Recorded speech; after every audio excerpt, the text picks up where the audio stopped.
नमस्कार दोस्तों, किस्से कहानियाँ में आपका स्वागत है। मैं हूँ आपकी होस्ट रश्मि। आज हम सुनेंगे गोदान का चौथा भाग।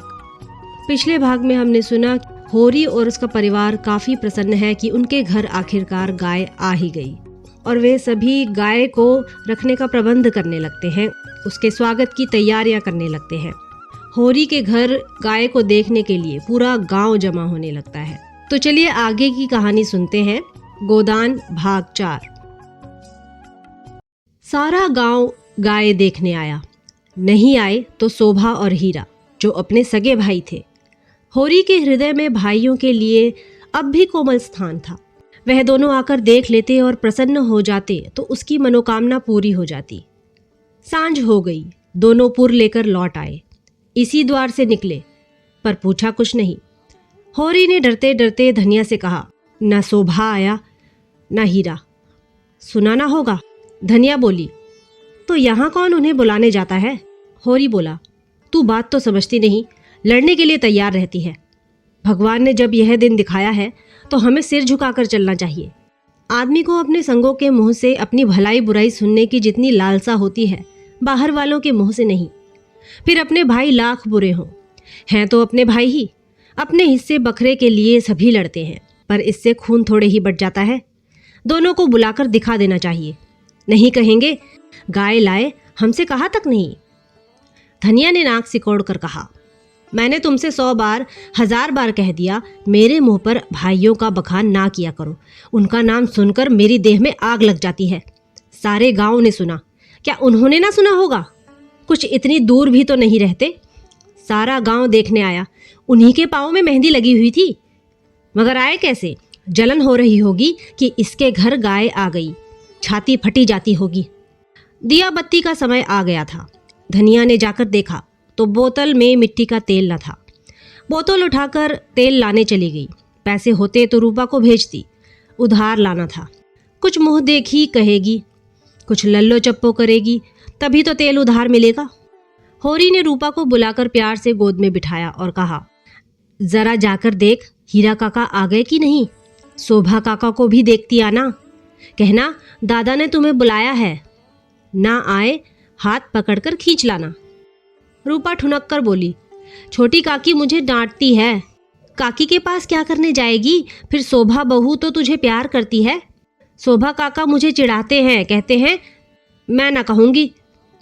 क्या कहते हैं बता? चिढ़ाते हैं। क्या कहकर चिढ़ाते हैं? कहते हैं तेरे लिए मूस पकड़ रखा है, ले जा भून कर खा ले। होरी के अंतस्थल में गुदगुदी हुई। तू कहती नहीं, पहले तुम खा लो तो मैं खाऊंगी। अम्मा मने करती है, कहती है उन लोगों के घर ना जाया करो। तू अम्मा की बेटी है कि दादा की? रूपा ने उसके गले में हाथ डालकर कहा, अम्मा की, और हंसने लगी। तो फिर मेरी गोद से उतर जा, आज मैं तुझे अपनी थाली में न खिलाऊंगा। घर में एक ही फूल की थाली थी, होरी उसी थाली में खाता था। थाली में खाने का गौरव पाने के लिए रूपा होरी के साथ खाती थी। इस गौरव का परित्याग कैसे करे? हुमक कर बोली, अच्छा तुम्हारी, तो फिर मेरा कहना मानेगी कि अम्मा का? तुम्हारा। तो जाकर हीरा और शोभा को खींच ला, और जो अम्मा बिगड़े तो अम्मा से कहने कौन जाएगा? रूपा कूदती हुई हीरा के घर चली। द्वेष का माया जाल बड़ी बड़ी मछलियों को ही फंसाता है। छोटी मछलियां या तो उसमें फंसती ही नहीं या तुरंत निकल जाती हैं। उनके लिए वह घातक जाल क्रीड़ा की वस्तु है, भय की नहीं। भाइयों से होरी की बोलचाल बंद थी, पर रूपा दोनों घरों में आती जाती थी। बच्चों से क्या बैर, लेकिन रूपा घर से निकली ही थी कि धनिया तेल लिए मिल गई। उसने पूछा, सांझ की बेला है, कहाँ जाती है? चल घर। रूपा माँ को प्रसन्न करने के प्रलोभन को ना रोक सकी। धनिया ने डांटा, चल घर, किसी को बुलाने नहीं जाना है। रूपा का हाथ पकड़े हुए वह घर आई और होली से बोली, मैंने तुमसे 1000 बार कह दिया, मेरे लड़कों को किसी के घर ना भेजा करो। किसी ने कुछ कर करा दिया तो मैं तुम्हें लेकर चाटूंगी। ऐसा ही बड़ा प्रेम है तो आप क्यों नहीं जाते? अभी पेट नहीं भरा जान पड़ता है। होरी नांद जमा रहा था, हाथों में मिट्टी लपेटे हुए अज्ञान का अभिनय करके बोला, किस बात पर बिगड़ती है भाई? यह तो अच्छा नहीं लगता कि अंधे कुकर की तरह हवा को भूखा करे। धनिया को कुप्पी में तेल डालना था, इस समय झगड़ा ना बढ़ाना चाहती थी। रूपा भी लड़कों में जा मिली। पहर रात से ज्यादा जा चुकी थी, नांद गड़ चुकी थी। सानी और खली डाल दी गई थी। गाय मनमारे उदास बैठी थी, जैसे कोई वधू ससुराल आई हो। नांद में मुंह तक ना डालती थी। होरी और गोबर खाकर आधी आधी रोटियां उसके लिए लाए, पर उसने सूंघा तक नहीं। मगर यह कोई नई बात न थी। जानवरों को भी बहुधा घर छूट जाने का दुख होता है। होरी बाहर खाट पर बैठकर चिलम पीने लगा तो फिर भाइयों की याद आई। नहीं, आज इस शुभ अवसर पर वह भाइयों की उपेक्षा नहीं कर सकता। उसका हृदय वह विभूति पाकर विशाल हो गया था। भाइयों से अलग हो गया है तो क्या हुआ, उनका दुश्मन तो नहीं है। यही गाय 3 साल पहले आई होती तो सभी का उस पर बराबर अधिकार होता। और कल को यही गाय दूध देने लगेगी तो क्या वह भाइयों के घर दूध ना भेजेगा या दही ना भेजेगा? ऐसा तो उसका धर्म नहीं है। भाई उसका बुरा चेते, वह क्यों उसका बुरा चेते? अपनी अपनी करनी तो अपने अपने साथ है। उसने नारियल खाट के पाए से लगाकर रख दिया और हीरा के घर की ओर चला। शोभा का घर भी उधर ही था। दोनों अपने अपने द्वार पर लेटे हुए थे। काफी अंधेरा था। होरी पर उनमें से किसी की निगाह नहीं पड़ी। दोनों में कुछ बातें हो रही थी। होरी ठिठक गया और उनकी बातें सुनने लगा। ऐसा आदमी कहाँ है जो अपनी चर्चा सुनकर टाल जाए? हीरा ने कहा, जब तक एक में थे एक बकरी भी नहीं ली, अब पछाई गाय ली जाती है। भाई का हक मारकर किसी को फलते फूलते नहीं देखा। शोभा बोला, यह तुम अन्याय कर रहे हो हीरा। भैया ने एक एक पैसे का हिसाब दे दिया था। यह मैं कभी नहीं मानूंगा कि उन्होंने पहले की कमाई छिपा रखी थी। तुम मानो चाहे ना मानो, है यह पहले की ही कमाई। किसी पर झूठा इल्जाम ना लगाना चाहिए। अच्छा, तो यह रुपए कहाँ से आ गए? कहाँ से हुन बरस पड़ा? उतने ही खेत तो हमारे पास भी हैं, उतनी ही उपज हमारी भी है। फिर क्यों हमारे पास कफन को कौड़ी नहीं और उनके घर नई गाय आती है? उधार लाए होंगे। भोला उधार देने वाला आदमी नहीं है। कुछ भी हो, गाय है बड़ी सुंदर। गोबर लिए जाता था तो मैंने रास्ते में देखा। बेईमानी का धन जैसे आता है वैसे ही जाता है। भगवान चाहेंगे तो बहुत दिन गाय घर में ना रहेगी। होरी से और ना सुना गया।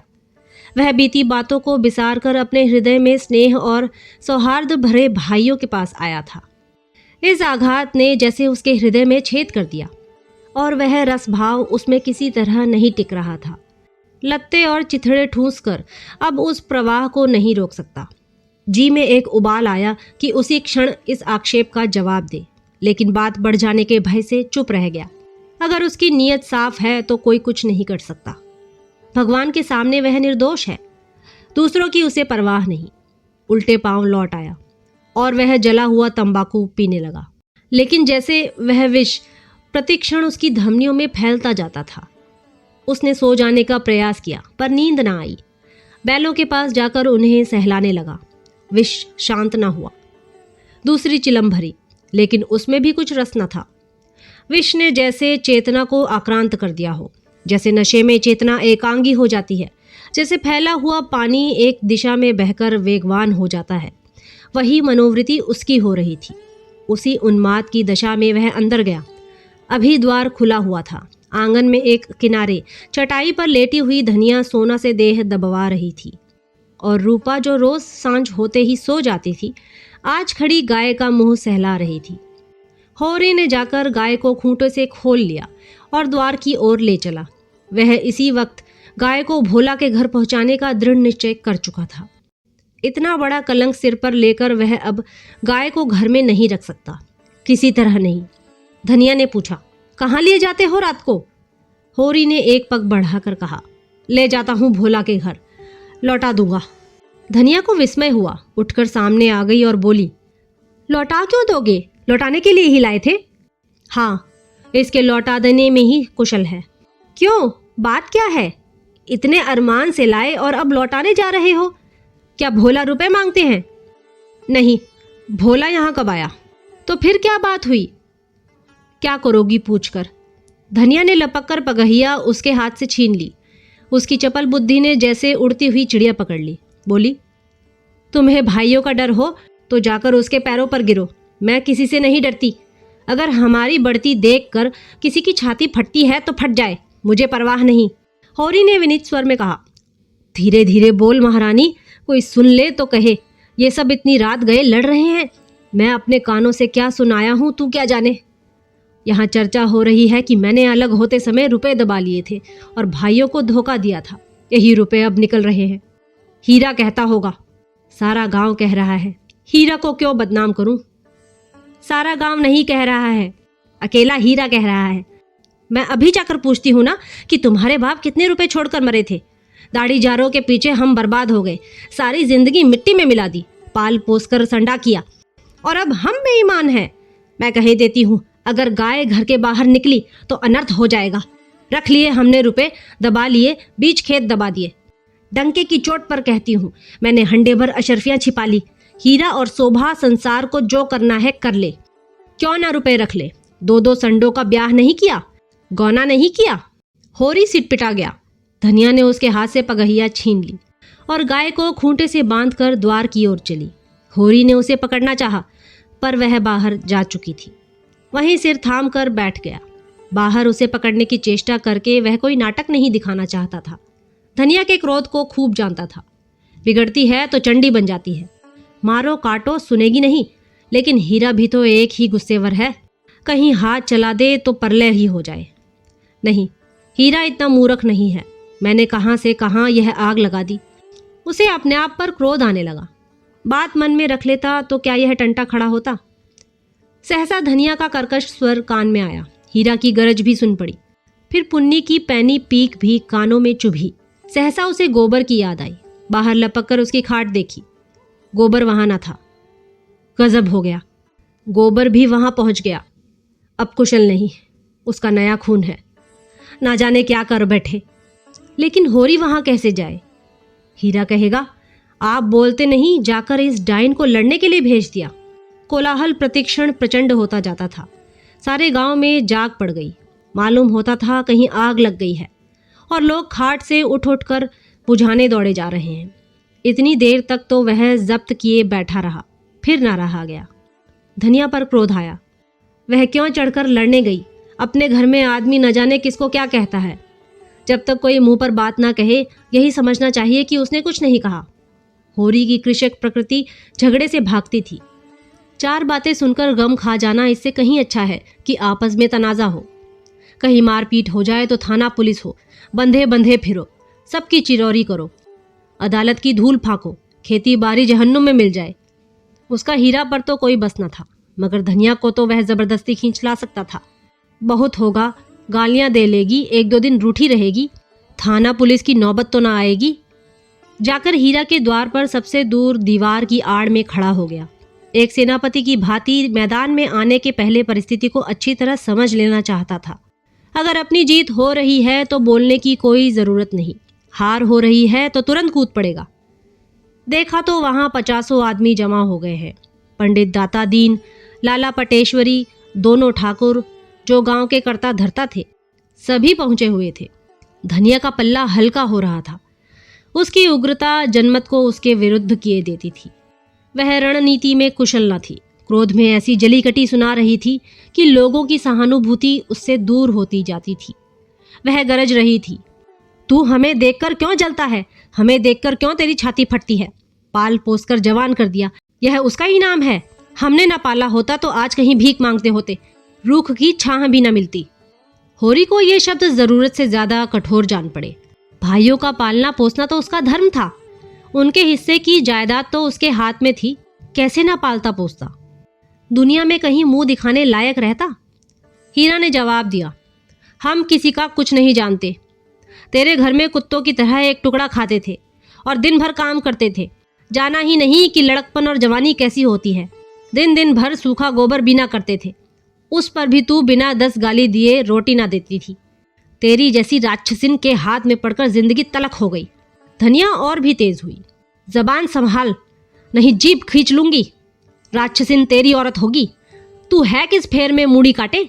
टुकड़े खोर, नमक हराम। दाता दीन ने टोका, इतना कटु वचन क्यों कहती हो धनिया?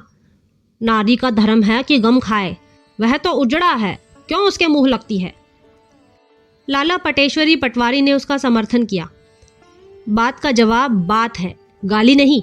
तूने लड़कपन में उसे पाला पोसा, लेकिन यह क्यों भूल जाती है कि उसकी जायदाद तेरे हाथ में थी? धनिया ने समझा, सब के सब मिलकर मुझे नीचा दिखाना चाहते हैं। चौमुख लड़ाई लड़ने के लिए तैयार हो गई। अच्छा, रहने दो लाला, मैं सबको पहचानती हूँ। इस गांव में रहते 20 साल हो गए, एक एक की नस नस पहचानती हूँ। मैं गाली दे रही हूँ, वह फूल बरसा रहा है, क्यों? दुलारी सहुआइन ने आग पर घी डाला। बाकी बड़ी गाल दराज औरत है भाई, मर्द के मुंह लगती है। होरी ही जैसा मर्द है कि इसका निबाह होता है, दूसरा मर्द होता तो एक दिन ना पड़ती। अगर हीरा इस समय जरा नर्म हो जाता तो उसकी जीत हो जाती, लेकिन ये गालियां सुनकर आपे से बाहर हो गया। औरों को अपने पक्ष में देखकर वह कुछ शेर हो रहा था। गला फाड़कर बोला, चली जा मेरे द्वार से, नहीं जूतों से बात करूंगा, झोटा पकड़कर उखाड़ लूंगा। गाली देती है डाइन, बेटे का घमंड हो गया है। खून। पासा पलट गया। होरी का खून खौल उठा, बारूद में जैसे चिंगारी पड़ गई हो। आगे आकर बोला, अच्छा बस, अब चुप हो जाओ हीरा, अब नहीं सुना जाता। मैं इस औरत को क्या कहूं? जब मेरी पीठ में धूल लगती है तो इसी के कारण, ना जाने क्यों इससे चुप नहीं रहा जाता। चारों ओर से हीरा पर बौछार पड़ने लगी। दातादीन ने निर्लज्ज कहा, पटेश्वरी ने गुंडा बनाया, झिंगुरी सिंह ने शैतान की उपाधि दी, दुलारी सहुआइन ने कपूत कहा। एक उद्दंड शब्द ने धनिया का पल्ला हल्का कर दिया था, दूसरे उग्र शब्द ने हीरा को गच्चे में डाल दिया। उस पर होरी के असंयत वाक्य ने रही सही कसर भी पूरी कर दी। हीरा संभल गया, सारा गांव उसके विरुद्ध हो गया। अब चुप रहने में ही उसकी कुशल है। क्रोध के नशे में भी इतना होश उसे बाकी था। धनिया का कलेजा दूना हो गया। होरी से बोली, सुन लो कान खोल के, भाइयों के लिए मरते रहते हो। ये भाई हैं, ऐसे भाई का मुंह ना देखें, यह मुझे जूतों से मारेगा। खिला पिला, होरी ने डांटा। फिर क्यों बकबक करने लगी तू, घर क्यों नहीं जाती? धनिया जमीन पर बैठ गई और आर्त स्वर में बोली, अब तो इसके जूते खा के ही जाऊंगी, जरा इसकी मर्दूमी देख लूं, कहाँ है गोबर? अब किस दिन काम आएगा? तू देख रहा है बेटा, तेरी माँ को जूते मारे जा रहे हैं। यूं विलाप करके उसने अपने क्रोध के साथ होरी के क्रोध को भी क्रियाशील बना डाला। आग को फूंक फूंक कर उसमें ज्वाला पैदा कर दी। हीरा पराजित सा पीछे हट गया। पुन्नी उसका हाथ पकड़कर घर की ओर खींच रही थी। सहसा धनिया ने सिंहनी की भांति झपटकर हीरा को इतने जोर से धक्का दिया कि वह धम से गिर पड़ा और बोली, कहाँ जाता है? जूते मार, मार जूते, देखूं तेरी मर्दूमी। होरी ने दौड़कर उसका हाथ पकड़ लिया और घसीटता हुआ घर ले चला। उधर गोबर खाना खाकर अहिराने में पहुंचा। आज झुनिया से उसकी बहुत सी बातें हुई थी। जब वह गाय लेकर चला था तो झुनिया आधे रास्ते तक उसके साथ आई थी। गोबर अकेला गाय को कैसे ले जाता? अपरिचित व्यक्ति के साथ जाने में उसे आपत्ति होना स्वाभाविक था। कुछ दूर चलने के बाद झुनिया ने गोबर को मर्म भरी आंखों से देखकर कहा, अब तुम काहे को यहाँ कभी आओगे? एक दिन पहले तक गोबर कुमार था। गांव में जितनी युवतियां थीं वह या तो उसकी बहनें थीं या भाभियां। बहनों से तो कोई छेड़छाड़ हो ही क्या सकती थी। भाभियां अलबत्ता कभी कभी उससे ठिठोली किया करती थी, लेकिन वह केवल सरल विनोद होता था। उनकी दृष्टि में अभी उसके यौवन में केवल फूल लगे थे। जब तक फल ना लग जाए उस पर ढेले फेंकना व्यर्थ की बात थी, और किसी और से प्रोत्साहन ना पाकर उसका कौमार्य उसके गले से चिपटा हुआ था। झुनिया का वंचित मन, जिसे भाभियों के व्यंग और हास विलास ने और भी लोलुप बना दिया था, उसके कौमार्य ही पर ललचा उठा, और उस कुमार में भी पत्ता खड़कते ही किसी सोए हुए शिकारी जानवर की तरह यौवन जाग उठा। गोबर ने आवरणहीन रसिकता के साथ कहा, अगर भिक्षुक को भीख मिलने की आशा हो तो वह दिन भर और रात भर दाता के द्वार पर खड़ा रहे। झुनिया ने कटाक्ष करके कहा, तो यह कहो तुम भी मतलब के यार हो। गोबर की धमनियों का रक्त प्रबल हो उठा। बोला, भूखा आदमी अगर हाथ फैलाए तो उसे क्षमा कर देना चाहिए। झुनिया और गहरे पानी में उतरी। भिक्षुक जब तक 10 द्वारे ना जाए उसका पेट कैसे भरेगा? मैं ऐसे भिक्षुकों को मुंह नहीं लगाती, ऐसे तो गली गली मिलते हैं। फिर भिक्षुक देता क्या है? असीस? असीसों से तो किसी का पेट नहीं भरता। मंदबुद्धि गोबर झुनिया का आशय ना समझ सका। झुनिया छोटी सी थी, तभी से ग्राहकों के घर दूध लेकर जाया करती थी। ससुराल में उसे ग्राहकों के घर दूध पहुंचाना पड़ता था। आजकल भी दही बेचने का भार उसी पर था। उसे तरह तरह के मनुष्यों से साबिका पड़ चुका था। 2-4 रुपए उसके हाथ लग जाते थे, घड़ी भर के लिए मनोरंजन भी हो जाता था। मगर यह आनंद जैसे मंगनी की चीज हो। उसमें टिकाव न था, समर्पण न था, अधिकार न था। वह ऐसा प्रेम चाहती थी जिसके लिए वह जिए और मरे, जिस पर वह अपने को समर्पित कर दे। वह केवल जुगनू की चमक नहीं, दीपक का स्थायी प्रकाश चाहती थी। वह एक गृहस्थ बालिका थी जिसके गृहिणीत्व को रसिकों की लगावटबाजियों ने कुचल नहीं पाया था। गोबर ने कामना से उद्दीप्त मुख से कहा, भिक्षुक को एक ही द्वार पर भरपेट मिल जाए तो क्यों द्वार द्वार घूमे। झुनिया ने सदैव भाव से उसकी ओर ताका। कितना भोला है, कुछ समझता ही नहीं। भिक्षुक को एक द्वार पर भरपेट कहाँ मिलता है, उसे तो चुटकी ही मिलेगी। सरबस तो तभी पाओगे जब अपना सरबस दोगे। मेरे पास क्या है झुनिया? तुम्हारे पास कुछ नहीं है। मैं तो समझती हूँ मेरे लिए तुम्हारे पास जो कुछ है वह बड़े बड़े लखपतियों के पास नहीं है। तुम मुझसे भीख ना मांगकर मुझे मोल ले सकते हो। गोबर उसे चकित नेत्रों से देखने लगा। झुनिया ने फिर कहा, और जानते हो दाम क्या देना होगा? मेरा होकर रहना पड़ेगा। फिर किसी के सामने हाथ फैलाए देखूंगी तो घर से निकाल दूंगी। गोबर को जैसे अंधेरे में टटोलते हुए इच्छित वस्तु मिल गई। एक विचित्र भय मिश्रित आनंद से उसका रोम रोम पुलकित हो उठा। लेकिन यह कैसे होगा? झुनिया को रख ले तो रखेली लेकर घर में रहेगा कैसे? बिरादरी का झंझट जो है, सारा गांव कांव कांव करने लगेगा, सभी दुश्मन हो जाएंगे। अम्मा तो इसे घर में घुसने भी न देगी। लेकिन जब स्त्री होकर यह नहीं डरती तो पुरुष होकर वह क्यों डरे? बहुत होगा, लोग उसे अलग कर देंगे, वह अलग ही रहेगा। झुनिया जैसी औरत गांव में दूसरी कौन है? कितनी समझदारी की बातें करती है। क्या जानती नहीं कि मैं उसके जोग नहीं हूं? फिर भी मुझसे प्रेम करती है, मेरी होने को राजी है। गांव वाले निकाल देंगे तो क्या संसार में दूसरा गांव ही नहीं है? और गांव क्यों छोड़े? माता दीन ने चमारिन बैठा ली तो किसी ने क्या कर लिया? दाता दीन दांत कटकटा कर रह गए। माता दीन ने इतना जरूर किया कि अपना धर्म बचा लिया। अब भी बिना स्नान पूजा किए मुंह में पानी नहीं डालते। दोनों जून अपना भोजन आप पकाते हैं, और अब तो अलग भोजन नहीं पकाते, दाता दीन और वह साथ बैठकर खाते हैं। झिंगुरी सिंह ने बामनी रख ली, उनका किसी ने क्या कर लिया? उनका जितना आदर मान तब था उतना ही आज भी है, बल्कि और बढ़ गया। पहले नौकरी खोजते फिरते थे, अब उसके रुपए से महाजन बन बैठे। ठकुराई का रोब तो था ही, महाजनी का रोब भी जम गया।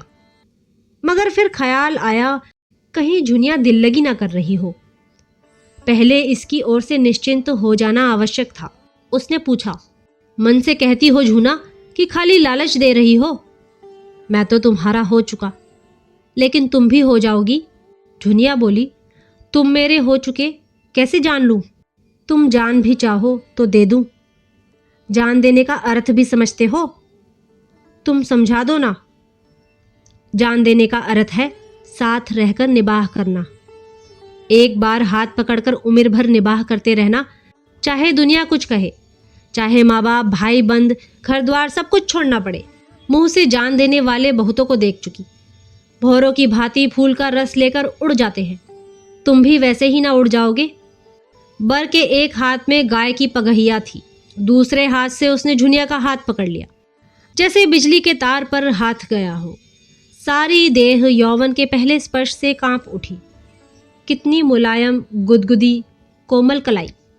झुनिया ने उसका हाथ हटाया नहीं, मानो इस स्पर्श का उसके लिए कोई महत्व ही ना हो। फिर एक क्षण के बाद गंभीर भाव से बोली, आज तुमने मेरा हाथ पकड़ा है, याद रखना।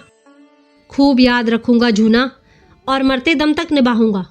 झुनिया अविश्वास भरी मुस्कान से बोली, इसी तरह तो सब कहते हैं गोबर, बल्कि इससे भी मीठे और चिकने शब्दों में। अगर मन में कपट हो मुझे बता दो, सचेत हो जाऊं। ऐसों को मन नहीं देती। उनसे तो खाली हंस बोल लेने का नाता रखती हूँ। बरसों से दूध लेकर बाजार जाती हूँ। एक से एक बाबू, महाजन, ठाकुर, वकील, अमले, अफसर अपना रसियापन दिखाकर मुझे फंसा लेना चाहते हैं। कोई छाती पर हाथ रखकर कहता है, झुनिया तरसा मत। कोई मुझे रसीली नसीली चितवन से घूरता है, मानो मारे प्रेम के बेहोश हो गया है। कोई रुपए दिखाता है, कोई गहने, सब मेरी गुलामी करने को तैयार रहते हैं, उम्र भर, बल्कि उस जन्म में भी। लेकिन मैं उन सबों की नस पहचानती हूँ। सब के सब भौरे रस लेकर उड़ जाने वाले। मैं भी उन्हें ललचाती हूँ, तिरछी नज़रों से देखती हूँ, मुस्कुराती हूँ। वह मुझे गधी बनाते हैं, मैं उन्हें उल्लू बनाती हूँ। मैं मर जाऊं तो उनकी आंखों में आंसू ना आएगा। वह मर जाएं तो मैं कहूँगी, अच्छा हुआ निगोड़ा मर गया। मैं तो जिसकी हो जाऊं उसकी जन्म भर के लिए हो जाऊंगी। सुख में, दुख में, संपत में, विपत में उसके साथ रहूंगी। हरजाई नहीं हूँ कि सबसे हंसती बोलती फिरूं। ना रुपए की भूखी हूँ, ना गहने कपड़े की। बस भले आदमी का संग चाहती हूँ, जो मुझे अपना समझे और जिसे मैं भी अपना समझूं। एक पंडित जी बहुत तिलक मुद्रा लगाते हैं, आध सेर दूध लेते हैं। एक दिन उनकी घरवाली कहीं नेवते में गई थी, मुझे क्या मालूम, और दिनों की तरह दूध लिए भीतर चली गई। वहां पुकारती हूँ, बहू जी, बहू जी, कोई बोलता ही नहीं। इतने में देखती हूँ तो पंडित जी बाहर के किवाड़ बंद किए चले आ रहे हैं। मैं समझ गई, इसकी नीयत खराब है। मैंने डांट कर पूछा, तुमने किवाड़ क्यों बंद कर लिए? क्या बहू जी कहीं गई हैं? घर में सन्नाटा क्यों है? उसने कहा, वह एक नेवते में गई है। और मेरी ओर 2 पग और बढ़ आया। मैंने कहा, तुम्हें दूध लेना हो तो लो, नहीं मैं जाती हूँ। बोला, आज तो तुम यहाँ से ना जाने पाओगी झुनी रानी। रोज रोज कलेजे पर छुरी चलाकर भाग जाती हो, आज मेरे हाथ से ना बचोगी। तुमसे सच कहती हूँ गोबर। मेरे रोए खड़े हो गए। गोबर आवेश में बोला, मैं बच्चा को देख पाऊँ तो खोद कर जमीन में गाड़ दूँ, खून चूस लूँ, तुम मुझे दिखा तो देना। सुनो तो, ऐसों का मुंह तोड़ने के लिए मैं ही काफ़ी हूँ। मेरी छाती धक धक करने लगी। यह कुछ बदमाशी कर बैठे तो क्या करूँगी? कोई चिल्लाना भी तो ना सुनेगा। लेकिन मन में यह निश्चय ना कर लिया था कि मेरी देह छुई तो दूध की भरी हांडी उसके मुंह पर पटक दूंगी। बला से 4-5 सेर दूध जाएगा, बच्चा को याद तो हो जाएगी। कलेजा मजबूत करके बोली, इस फेर में ना रहना पंडित जी, मैं अहीर की लड़की हूँ। मुंह का एक एक बाल चुनवा लूंगी। यही लिखा है तुम्हारे पोथी पत्रे में कि दूसरों की बहू बेटी को अपने घर में बंद करके बेइज्जत करो, इसीलिए तिलक मुद्रा का जाल बिछाए बैठे हो। लगा हाथ जोड़ने, पैरों पड़ने। एक प्रेमी का मन रख दोगी तो तुम्हारा क्या बिगड़ जाएगा झूना रानी?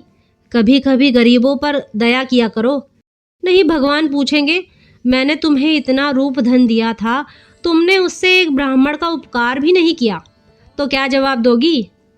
बोले, मैं विप्र हूँ, रुपए पैसे का दान तो रोज ही पाता हूँ, आज रूप का दान दे दो। मैंने यूं ही उसका मन परखने को कह दिया, मैं 50 रुपए लूँगी। सच कहती हूँ गोबर। तुरंत कोठरी में गया और 10-10 के 5 नोट निकालकर मेरे हाथों में देने लगा। और जब मैंने नोट ज़मीन पर गिरा दिए और द्वार की ओर चली तो उसने मेरा हाथ पकड़ लिया। मैं तो पहले ही से तैयार थी। हांडी उसके मुंह पर दे मारी। सिर से पांव तक सराबोर हो गया। चोट भी खूब लगी। सिर पकड़कर बैठ गया और लगा हाय हाय करने। मैंने देखा अब यह कुछ नहीं कर सकता, तो पीठ में 2 लातें जमा दी और किवाड़ खोलकर भागी। गोबर ठट्ठा मारकर बोला, बहुत अच्छा किया तुमने, दूध से नहा गया होगा, तिलक मुद्रा भी धुल गई होगी, मूछें भी क्यों ना उखाड़ ली। दूसरे दिन मैं फिर उसके घर गई। उसकी घरवाली आ गई थी। अपने बैठक में सिर में पट्टी बांधे पड़ा था। मैंने कहा, कहो तो कल की तुम्हारी करतूत खोल दूं पंडित? लगा हाथ जोड़ने। मैंने कहा, अच्छा थूक कर चाटो तो छोड़ दूं। सिर जमीन पर रगड़ कर कहने लगा, अब मेरी इज्जत तुम्हारे हाथ है झूना। यही समझ लो कि पंडिताइन मुझे जीता ना छोड़ेंगी। मुझे भी उस पर दया आ गई। गोबर को उसकी दया बुरी लगी। यह तुमने क्या किया? उसकी औरत से जाकर कह क्यों ना दिया? जूतों से पीटती। ऐसे पाखंडियों पर दया ना करनी चाहिए। तुम मुझे कल उनकी सूरत दिखा दो, फिर देखना कैसी मरम्मत करता हूँ। जुनिया ने उसके अर्धविकसित यौवन को देखकर कहा, तुम उसे ना पाओगे, खासा देव है, मुफ्त का माल उड़ाता है कि नहीं। गोबर अपने यौवन का यह तिरस्कार कैसे सहता। डींग मारकर बोला, मोटे होने से क्या होता है, यहाँ फौलाद की हड्डियां हैं। 300 डंड रोज मारता हूँ, दूध घी नहीं मिलता, नहीं अब तक सीना यौ निकलाया होता। यह कहकर उसने छाती फैलाकर दिखाई। जुनिया ने आश्वस्त आंखों से देखा। अच्छा, कभी दिखा दूंगी, लेकिन यहाँ तो सभी एक से हैं, तुम किस किस की मरम्मत करोगे। ना जाने मर्दों की क्या आदत है कि जहाँ कोई जवान सुंदर औरत देखी और बस लगे घूरने छाती पीटने। और यह जो बड़े आदमी कहलाते हैं, ये तो निरे लंपट होते हैं। फिर मैं तो कोई सुंदरी नहीं हूँ। गोबर ने आपत्ति की। तुम्हें देखकर तो यही जी चाहता है कि कलेजे में बिठा लें। जुनिया ने उसकी पीठ में हल्का सा घूंसा जमाया। लगे औरों की तरह तुम भी चापलूसी करने। मैं जैसी कुछ हूँ वह मैं जानती हूँ, मगर इन लोगों को तो जवान मिल जाए, घड़ी भर मन बहलाने को, और क्या चाहिए। गुण तो आदमी उसमें देखता है जिसके साथ जन्म भर निबाह करना हो। सुनती भी हूँ और देखती भी हूँ, आजकल बड़े घरों की विचित्र लीला है। जिस मोहल्ले में मेरी ससुराल है, उसी में गपड़ू गपड़ू नाम के काश्मीरी रहते थे। बड़े भारी आदमी थे। उनके यहाँ 5 सेर दूध लगता था। उनकी 3 लड़कियां थीं, कोई 20-20, 25-25 की होंगी, एक से एक सुंदर। तीनों बड़े कॉलेज में पढ़ने जाती थी। एक साहित्य कॉलेज में पढ़ाती भी थी। 300 का महीना पाती थी। सितार वह सब बजावे, हारमोनिया वह सब बजावे, नाचे वह, गावे वह, लेकिन ब्याह कोई ना करती थी। राम जाने वह किसी मर्द को पसंद नहीं करती थी कि मर्द उन्हीं को पसंद नहीं करता था। एक बार मैंने बड़ी बीबी से पूछा तो हंसकर बोली, हम लोग यह रोग नहीं पालते, मगर भीतर ही भीतर खूब गुलछर्रे उड़ाती थी। जब देखूं 2-4 लौंडे उनको घेरे हुए हैं। जो सबसे बड़ी थी वह तो कोट पतलून पहनकर घोड़े पर सवार होकर मर्दों के साथ सैर करने जाती थी। सारे शहर में उनकी लीला मशहूर थी। गपड़ू बाबू सिर नीचा किए जैसे मुंह में कालिक सी लगाए रहते थे। लड़कियों को डांटते थे, समझाते थे, पर सबकी सब खुल्लम खुल्ला कहती थीं, तुमको हमारे बीच में बोलने का कुछ मजाल नहीं है। हम अपने मन की रानी हैं। जो हमारी इच्छा होगी वह हम करेंगे। बेचारा बाप जवान जवान लड़कियों से क्या बोले।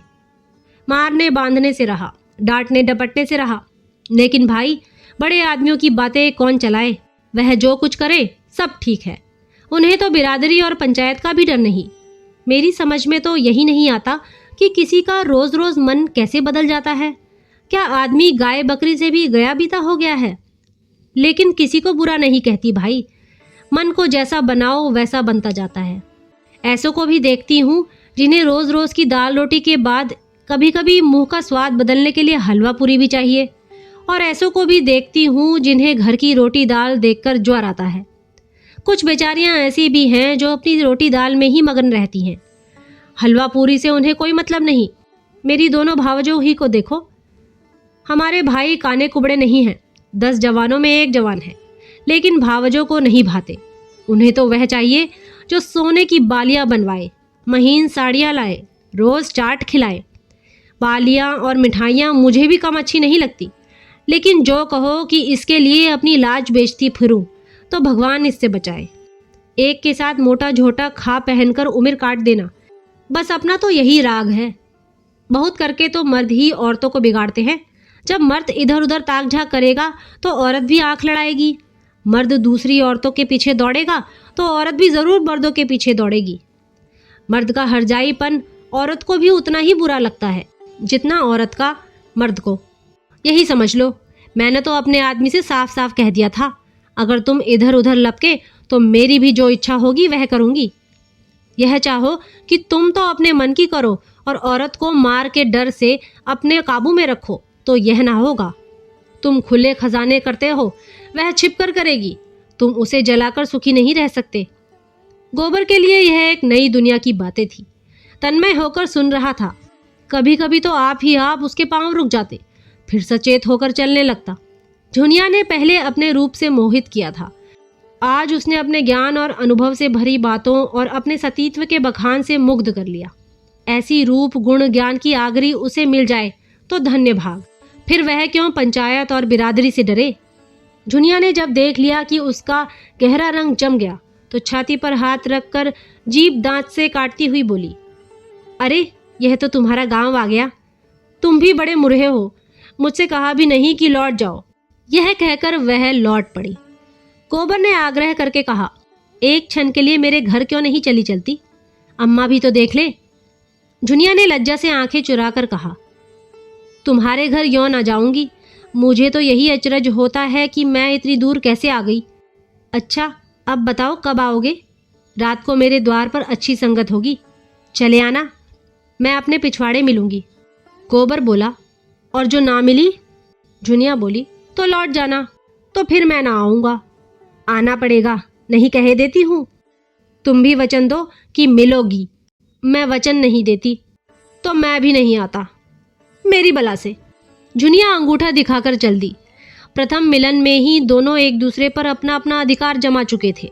जुनिया जानती थी वह आएगा, कैसे ना आएगा। गोबर जानता था वह मिलेगी, कैसे ना मिलेगी। गोबर जब अकेला गाय को हाँकता हुआ चला तो ऐसा लगता था मानो स्वर्ग से गिर पड़ा है। तो दोस्तों, गोदान के इस भाग में इतना ही। अगले भाग में आपसे मुलाकात होगी, तब तक के लिए नमस्कार।